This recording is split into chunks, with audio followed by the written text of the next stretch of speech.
चंदन नगर गांव का Manoj Indian army में काम करता था। मनोज अपने देश और काम के प्रति इतना वफादार था कि घर पर जितनी भी मुसीबत आ जाए वो घर ना जाकर देश के लिए तत्पर रहता था। तभी एक दिन मनोज के senior officer commander Bir Singh Manoj के पास आते हैं। मनोज, मैं आज तुमसे एक बहुत ही जरूरी बात करना चाहता हूँ। देश माता के सुरक्षा के पीछे इतनी चिंतित रहते हो कि अपने बूढ़े माँ बाप के बारे में भी नहीं सोचते, पर ये बिल्कुल भी ठीक नहीं है। तुम्हें उनके बारे में भी सोचना चाहिए। सर, आपकी बात तो बिल्कुल ठीक है, पर युद्ध के समय मैं कैसे छुट्टियां लेकर रह सकता हूँ? ये मैं बिल्कुल भी नहीं कर सकता। माँ बाप का ख्याल रखना जैसा मेरा कर्तव्य है, मेरी देश माता का ख्याल रखना भी मेरा कर्तव्य है। देखो मनोज, मैं तुम्हारी सारी बातें समझता हूँ, पर हमारे देश की सुरक्षा के लिए हम भी यहाँ पर मौजूद है। तुम्हें इतनी चिंता करने की कोई जरूरत नहीं है। गांव से चिट्ठी आई है, तुम्हारे पिताजी की तबीयत बहुत खराब है, इसलिए तुम कल सुबह की ट्रेन से ही गांव के लिए रवाना हो जाओ। और ये मत समझना कि मैं तुम्हें सलाह दे रहा हूँ, ये मेरी सलाह नहीं, ये मेरा ऑर्डर है और ये तुम्हें मानना ही पड़ेगा। कमांडर बीर सिंह मनोज को ये कहकर वहाँ से चले जाते हैं। मनोज कमांडर के कहे मुताबिक सुबह होते ही ट्रेन से गांव के लिए रवाना हो जाता है और कुछ घंटों का सफर करने के बाद वो अपने गांव में आ पहुंचता है। बहुत सालों बाद मनोज गांव आकर बहुत खुश होता है। मेरा प्यारा गांव, मैंने कई सालों तक यहाँ ना आकर सच में बहुत बड़ी गलती की है। इतने सालों बाद छुट्टियों में गांव आया हूँ, इतनी जल्दी तो मैं जाने वाला नहीं हूँ। कमांडर साहब ने सच में मेरे लिए बहुत अच्छा फैसला लिया। मनोज गांव से सीधा अपने घर जाता है और घर जाकर अपने माता पिता से मिलकर बहुत ज्यादा खुश हो जाता है और उसके माता पिता भी इतने सालों बाद अपने बेटे को देखकर बहुत ज्यादा खुश और भावुक हो जाते हैं। इसी तरह सभी खाना खाकर बहुत सारी बातें करते हैं और अपने अपने कमरे में जाकर सो जाते हैं। दूसरे दिन सुबह होते ही मनोज गांव में सैर सपाटा करने के लिए निकल पड़ता है। तभी उसे रास्ते में उसका बचपन का दोस्त सुरेश दिखाई देता है। अरे वाह भाई, मेरे इंडियन आर्मी, इतने सालों बाद तुझे फुर्सत मिल गई गांव आने के लिए। ये देखने के लिए तो जैसे हमारी आंखें ही तरस गई थी। तो बताओ, कैसा हालचाल है? अरे मेरा हालचाल तो एकदम बढ़िया है, पर तू क्यों फुटबॉल की तरह गोल हुआ जा रहा है? तुझे देखकर तो मैं पहचान ही नहीं पा रहा। अरे क्या बताऊं दोस्त, पिछले साल ही मेरी एक मोटी सी लड़की से शादी हुई है। मेरी बीबी खुद तो बहुत सारा खाना खाती है और मुझे भी मुंह में घुसा घुसा कर खिलाती है। ये उसी की मेहनत का नतीजा है। इस तरह दोनों दोस्त मिलकर बहुत सारी बातें करने लगते हैं। तभी गांव के चौराहे में मनोज को एक बड़ा सा घर दिखाई देता है। अरे भाई सुरेश, ये घर किसका है? मैंने तो गांव के चौराहे में ये घर कभी भी नहीं देखा था। क्या कोई नए लोग हमारे गांव में रहने आए हैं? अरे हाँ यार, तू तो कई सालों से यहाँ नहीं आया। 2 साल पहले ही एक दंपत्ति यहाँ रहने आई है, पर इनका बर्ताव मुझे कुछ ठीक नहीं लगता। गांव में किसी से बात ही नहीं करते, अपने आप में ही खोए रहते हैं और किसी की मजाल हो जो इनके घर के अंदर जाए। मुझे तो लगता है ये लोग घर में कोई झोल करते हैं। अरे यार, ये तो क्या कह रहा है? तुम लोगों ने कभी जानने की कोशिश नहीं की कि ये लोग ऐसे उखड़े उखड़े और अलग अलग क्यों रहते हैं? अरे यार, रहते हैं तो रहें, इससे हमें क्या लेना देना? कौन सा बोलकर ये लोग सुधरने वाले हैं? यार तू भी इन लोगों की बात सोचना बंद कर दे और इतने दिनों बाद गांव आया है, एंजॉय कर। सुरेश ये कहकर अपने घर की तरफ चला जाता है, पर मनोज को सुरेश की बात बहुत ज्यादा खटकने लगती है कि ये लोग गांव वालों से इतने उखड़े उखड़े और अलग अलग क्यों रहते हैं। इधर मनोज गांव में पूरी तरह घूमे बगैर ही घर वापस आ जाता है और उस घर के बारे में ही सोचने लगता है। इस तरह रात हो जाती है, पर मनोज उस घर की बात भूल ही नहीं पाता है। और वो घर से निकलकर उस घर की तरफ जाने लगता है। आज मैं पता लगा कर ही रहूंगा कि इस घर में क्या चल रहा है। मनोज ये सब सोचते सोचते घर के खिड़की के तरफ से अंदर की तरफ झांकने लगता है।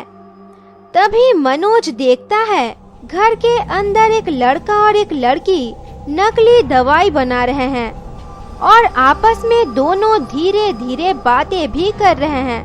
अरे भाग्यवान, जल्दी जल्दी हाथ चलाओ, हमें जल्द से जल्द रात के अंधेरे में ये नकली दवाई बनाकर यहाँ से भेजना ही पड़ेगा। अगर गांव वालों को थोड़ा भी हम पर संदेह हो गया तो हम लोगों की खैर नहीं। मनोज जैसे ही ये सब देखता है और उन लोगों की बातें सुनता है, वो आग बबूला हो जाता है।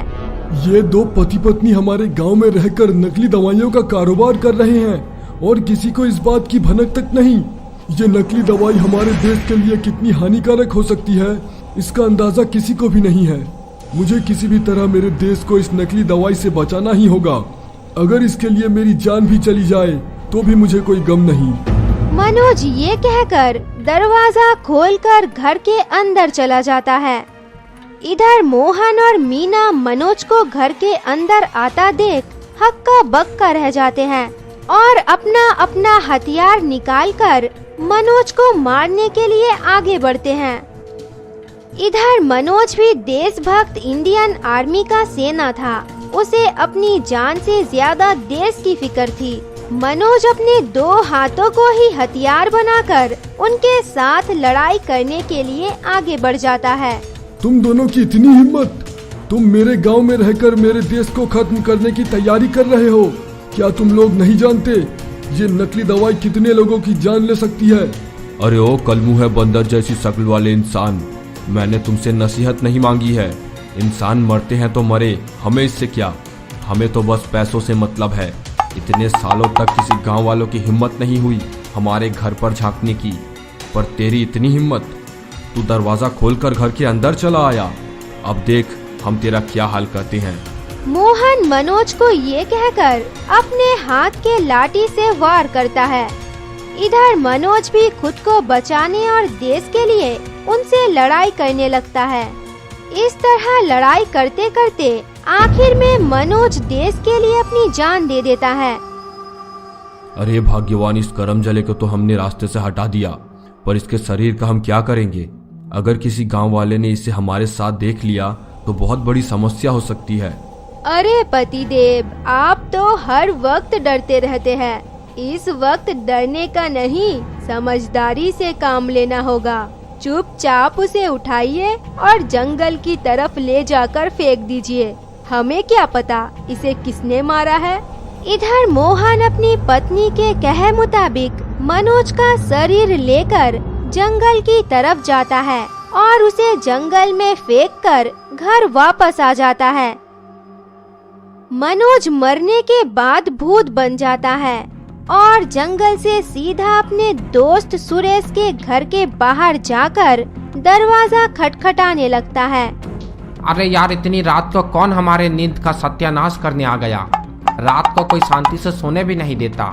सुरेश जैसे ही दरवाजा खोलता है, अपने सामने मनोज के भूत को देखकर हैरान रह जाता है और डर के मारे थर थर कांपने लगता है।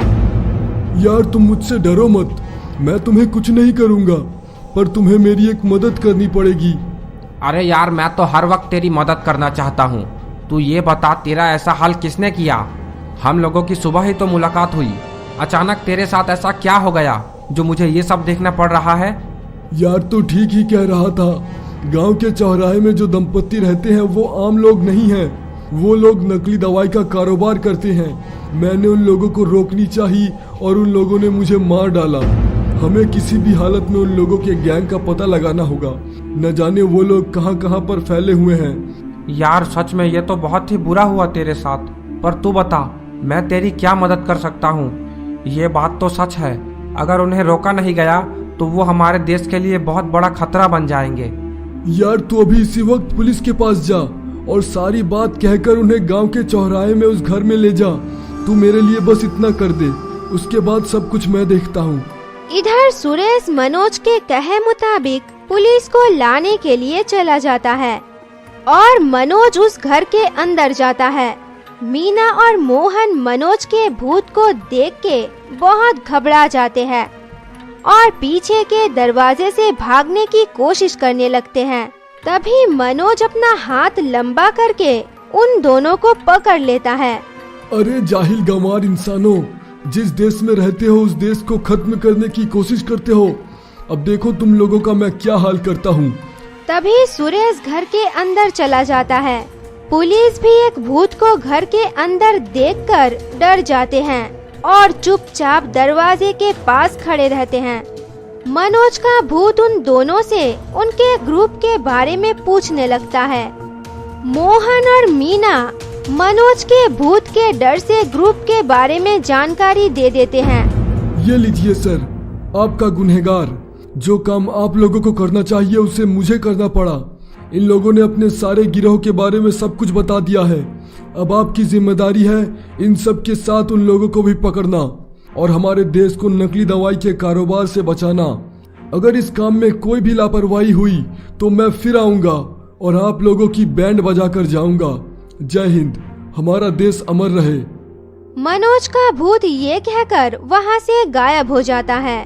सभी पुलिस वाले एक आर्मी वाले भूत का ऐसा देश प्रेम देखकर अपने ऊपर शर्मिंदगी महसूस करते हैं और अपराधियों को लेकर पुलिस स्टेशन में चले जाते हैं।